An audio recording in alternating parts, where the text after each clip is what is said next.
El fútbol es, a grandes rasgos, poseer la pelota más que intentar recuperarla.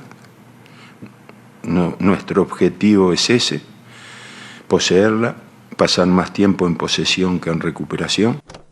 Marcelo Bielsa has had a profound impact on modern football. His willingness and openness to divulge his intricate thoughts on the game has influenced a whole generation of coaches who have been moulded by his ideas. None more famously so than Pep Guardiola, who, before starting his first managerial role in charge of Barcelona B, flew out to Mexico to meet him, and the two engaged in an 11-hour-long footballing conversation. "I think I managed to bore him by the 11th hour," Bielsa said years later, "but I thought he was like that from the beginning, and he didn't try to leave." On the 30th of September 2017, Guardiola's Manchester City head into a crucial match against Chelsea away at Stamford Bridge. In the pre-match press conference, Guardiola was questioned to whether the game would be a clash of footballing philosophies. Here is how he describes Chelsea. Things, and when I see Conte, I think it's a team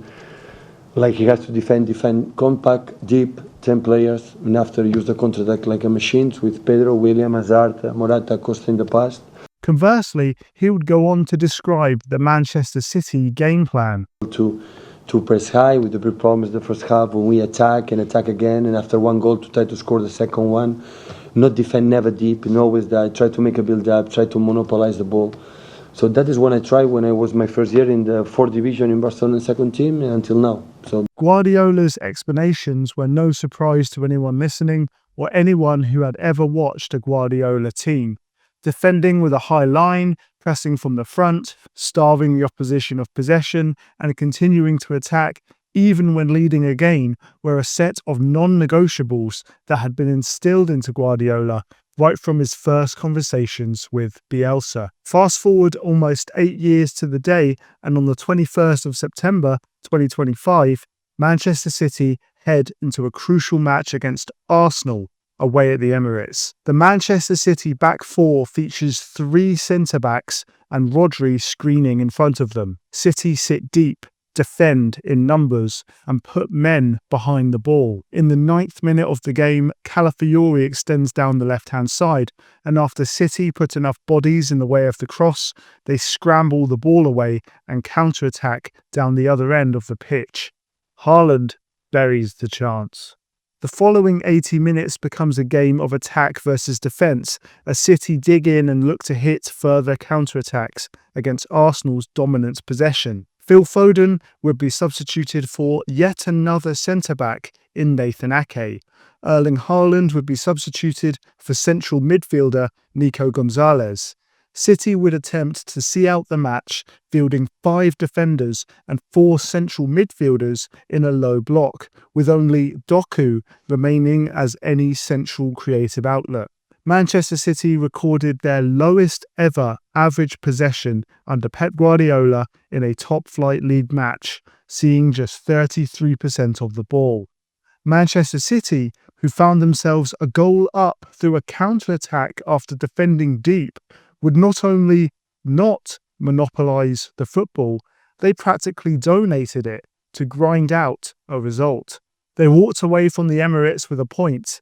If it wasn't for Martinelli's late, audacious finish, it really could have been all 3. 8 years on from lambasting Antonio Conte for playing in almost the exact same way, Guardiola found himself imitating a style of play he had once openly criticised when he needed to secure a result. Because, for all the words, all the analysis, and all the poetry and romance surrounding styles and systems and characteristics and non-negotiables, for all the pride and fantasism regarding winning your way or not winning at all, football managers, especially the best ones, know that ultimately the result is all that matters.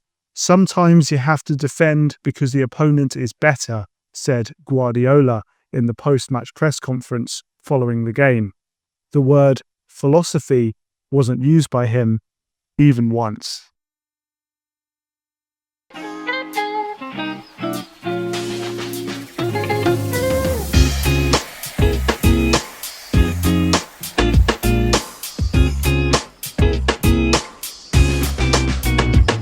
It seems too obvious to state, but the current trend from certain managers and certain football clubs to adhere to a footballing philosophy, no matter the outcome, leads me to believe that I need to state it regardless. So here we go.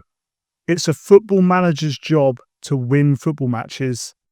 And that's it. Now, before you click away from this video and label me as a dinosaur who lacks the mental capacity to understand a vision or a process, I must stress that I'm not against the concept of a set of characteristics to provide the team with a framework towards a goal. Call it a mission statement, a North Star, a mantra, a system, a philosophy, or whatever you may. It makes perfect sense to use defined principles to align a group of individuals into a performing team. But crucially, all of it must act in favor of one purpose and one purpose only. And in the sport of football, it's to win football matches. I truly believe that, strangely, this obvious hypothesis has been lost on some of the managers who find themselves at the helm of some of the biggest and best football clubs in the world. You see, Guardiola has such a strong conviction towards certain characteristics that he coaches into his teams because he truly believes that playing in that way will give his teams the best chance of winning football matches. Again, that may seem obvious, but that is the crucial part. Guardiola didn't wake up one morning and decide on an arbitrary set of values that all of his teams must ascertain, or so be it. His philosophy was formed over the course of years of experience in winning football matches. There was a lot of fury in the media following Manchester City's 1-1 draw with Arsenal. Is this a more pragmatic Pep? Has English football finally got to him? Is he overly cautious now? Is he rattled by Arsenal?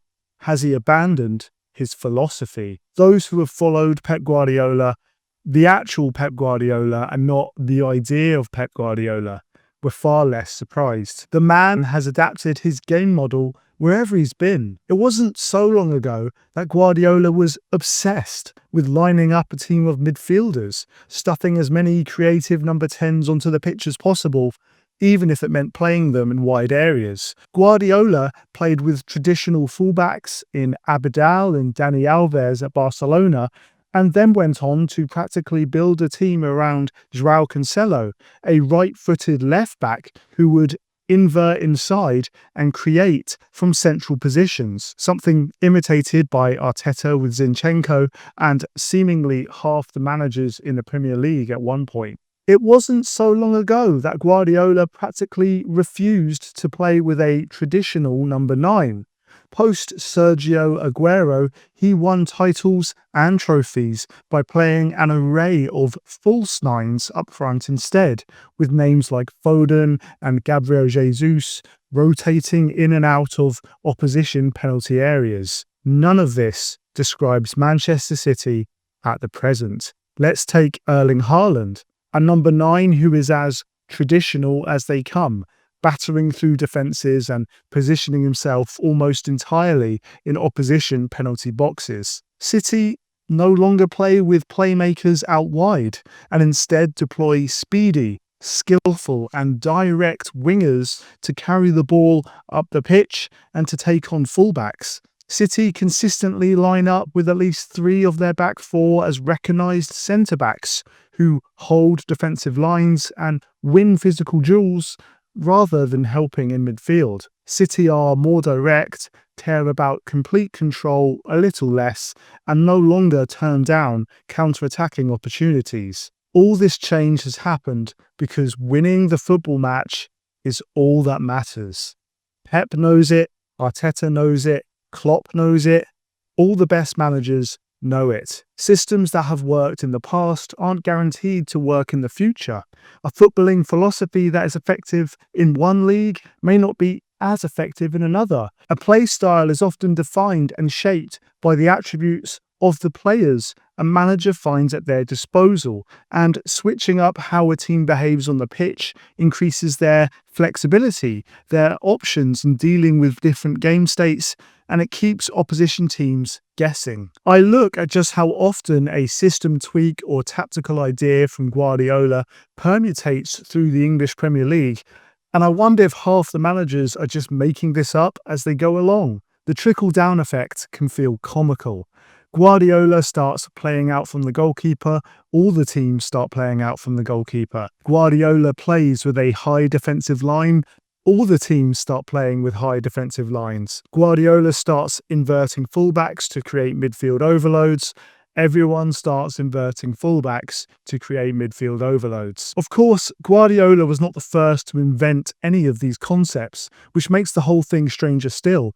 Why do seemingly very few managers implement these ideas without witnessing Guardiola do them first? I honestly think that he's noticed and must be laughing. Erling Haaland's goal against Maresca's Chelsea earlier this year springs to mind. His disciples have inherited a belief about the importance of playing out from the back, defending with a high line, and pressing from the front.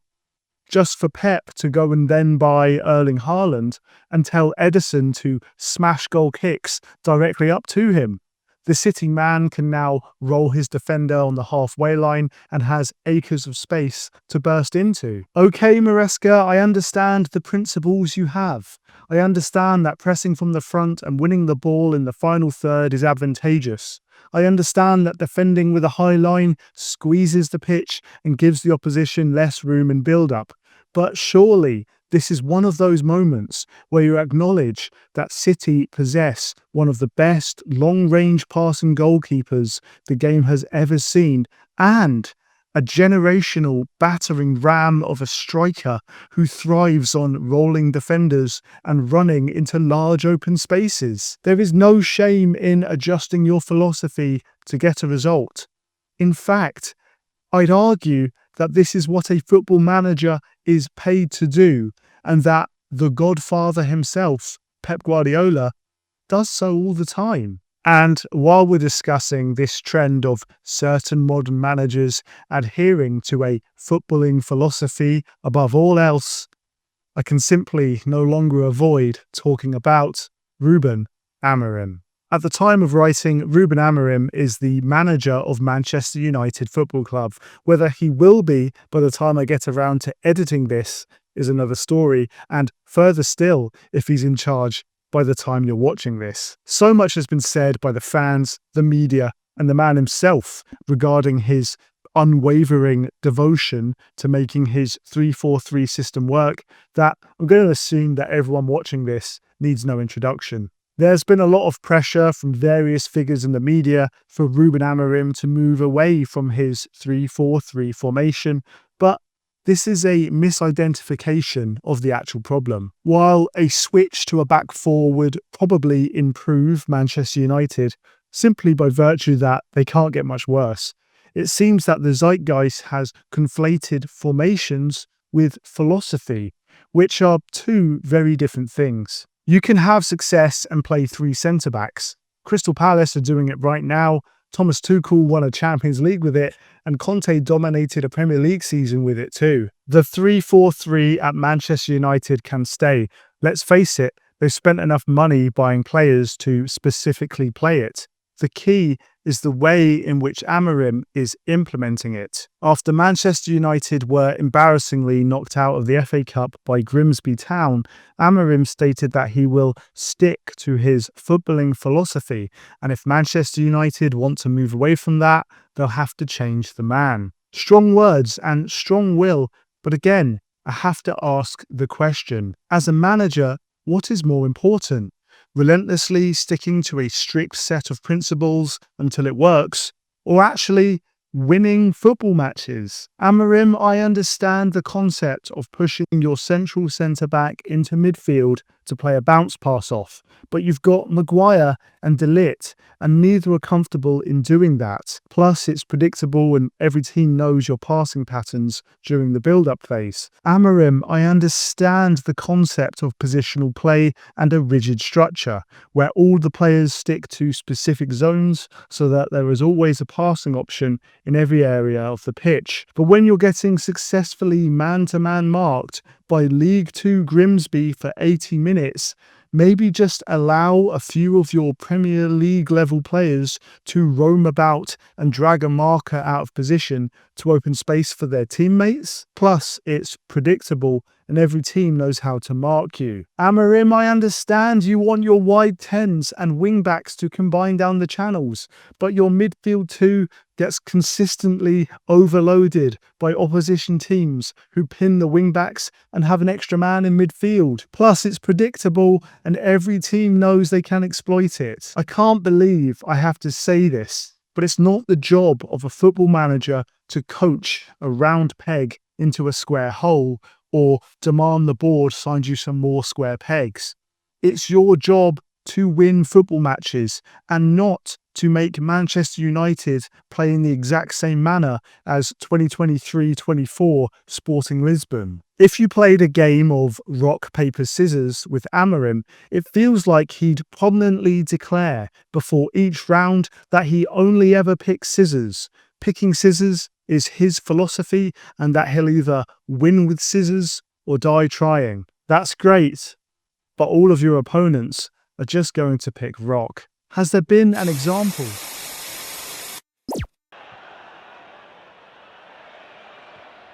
steps heaven. And Mbermo's in and wraps it up. His second. United's. Oh, hi. Didn't see you there. It's me from the future.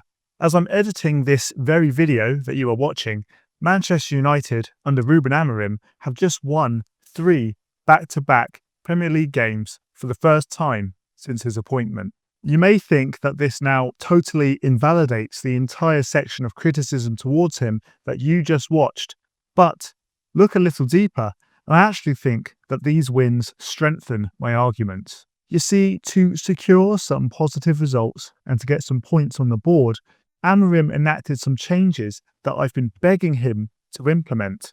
We know that United have massive problems in the build-up, and against Liverpool, Amorim simply bypassed the issue, instructing Lamens in goal to kick long. Lamens didn't play a single short pass in this game, and thanks to some Maguire heroics, something else I've discussed on this channel and been proven right about, they left Anfield with 3 points. And against Brighton, they helped alleviate issues with their midfield 2 being overrun by having either Shaw push up into midfield and switching to a quasi-back 4 out of possession, by having Cunha drop in and form an extra man in midfield, or a combination of both. They also gave up their quest to dominate the ball, allowing Brighton almost 60% possession at Old Trafford so they could hit them on the counter-attack. I've seen quite a few reactions to these wins by people trying to claim that any criticism of Ruben Amorim ball has been unjustified. You see, we were right. We knew his philosophy would come good in the end. But I think this is the wrong conclusion. Kicking long from the back, giving up possession and switching to a back 4 out of possession is the antithesis of what Amorim has been after with Manchester United, hence why it's taken him so long to do it. Conversely, these concessions away from his philosophy to get some good results is the exact type of thing that I've been asking from him. Look, I have no idea if these tweaks were permanent or just made to get some pressure off his shoulders for a while. By the time you watch this, United could either be top of the league or in the relegation spots. Who knows anymore? My point is this. These tweaks away from his philosophy to better suit his team and the situation have paid off. And that is the exact argument I've been making throughout. Okay, back to the video. Has there been an example a real, true, one-to-one example of this steadfast approach to philosophy or bust ever really working. Marcelo Bielsa, while highly respected and incredibly influential, doesn't have much of a trophy cabinet outside of an Argentinian First Division in the 90s, a summer Olympic gold with Argentina in 2004, and a whole bunch of runners-up medals. Red Bull have taken this idea of devotion to footballing philosophy to the ownership level as they insist on a particular high-energy, youthful and relentless pressing style across multiple football clubs. Has it brought success? RB Leipzig have never won the Bundesliga. The New York Red Bulls have never won an MLS title. And what about the managers that they have moulded in their style and who follow the Red Bull philosophy? Ralf Rangnick has never won a domestic league title. Ralph Hasenhüttl has never won a domestic league title or a domestic cup. I guess Julian Nagelsmann has fared ever so slightly better, winning a single solitary Bundesliga with Bayern Munich in 2022. Where's the evidence to back up a strict philosophy-first approach to football management? A devout following to a way of life without the freedom to evaluate or question it is the very definition of a cult. If anything, it's hard not to conclude that football rewards the exact opposite approach. The most successful club in the sport's history, Real Madrid, has never had any real overarching philosophy, team structure, consistent characteristics, system approaches, or formation mandates. Real Madrid's greatest strength in the modern era has been assembling squads of immense talent and then hiring adaptable managers to get the best from the squad. This has led many to wrongly conclude that the likes of Ancelotti and Zidane are just man managers who ran their respective Real Madrid teams on vibes and friendship. But it couldn't be further from the truth. Of course, Ancelotti and Zidane worked on tactics with their Real Madrid sides. They both have a core set of principles and characteristics that they want their teams to exhibit. They both have preferred styles of play and key strategies that they implemented.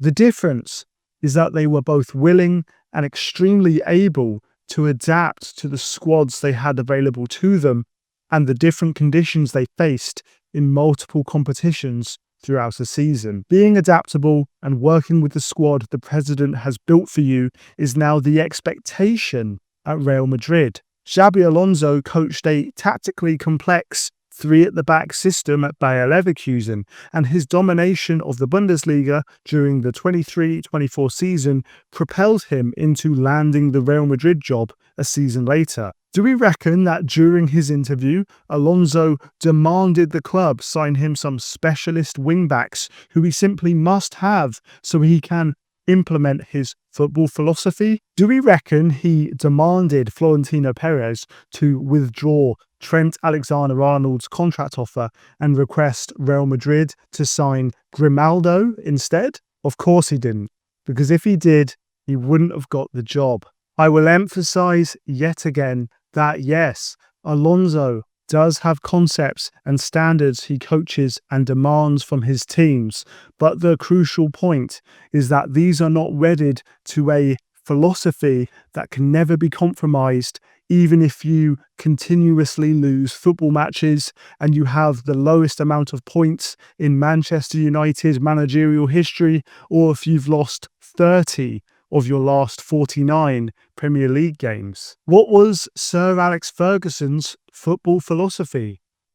Being adaptable, getting the most from his squad, and winning a lot of football matches. What was the philosophy at Chelsea Football Club during the Abramovich years? They hired managers who played direct, played possession, played with back fours, played with back threes and wing backs, played on the counter, played with a high line, and they sacked a whole bunch of them too when results took a downturn. Football purists can scoff at it, but Chelsea won 5 league titles, 5 FA Cups and 2 Champions Leagues without a single overarching multi-year implementation do-or-die philosophy in sight. Even Jurgen Klopp, a manager with a much clearer defined play style than some of the previous names mentioned, adapted his systems when he had to. At Dortmund, he played with a true number 9 in Lewandowski, who he built the team around, giving him fast runners and a creative playmaker in midfield to service him. When he arrived at Liverpool, did he demand that they sign an out-and-out striker so he could replicate his system? No. Instead, he saw what he had in Mo Salah and Sadio Mane and got Firmino to balance them out. As time went on, even he could see that Liverpool, at times, needed a new approach and signed Thiago from Bayern Munich to try and offer some control alongside the relentless pressing. I don't think the change in style ever quite clicked for Klopp, and Thiago's Liverpool career was interrupted by injury. But the point being here is that there was at least an attempt to change away from a once-set ideology and to try and improve the team and results. I believe in giving managers time, and I believe in clubs following a process to success. I've discussed Arsenal before on this channel, but crucially, a process does not mean relentlessly sticking to an approach which has become too predictable, too exploitable, and isn't leading to consistent results on the football pitch. The process Arsenal have gone through under Mikel Arteta is plain to see, but the club and its manager have changed and learned from mistakes from season to season. Recently, TBS produced a TV miniseries about former Barcelona manager Luis Enrique. The documentary covers the time during his first season as manager of PSG. Outside of an hilarious segment where he sits Mbappe down in a room and practically begs him to start tracking back and to put a shift in, the documentary is notable for one other specific moment. He comments on his former club, Barcelona, very candidly and criticizes then Barcelona manager Xavi for his style of play, and especially the use of Barcelona goalkeeper ter Stegen, who kicked long balls down the pitch frequently in their Champions League tie versus PSG. Ter Stegen broke the record for long passes, Enrique says. They play like Eibar. Si eres pro Xavi es tercer hombre, si es un analista normal dirá, bueno, esto es balón largo, pelotazo como el Eibar.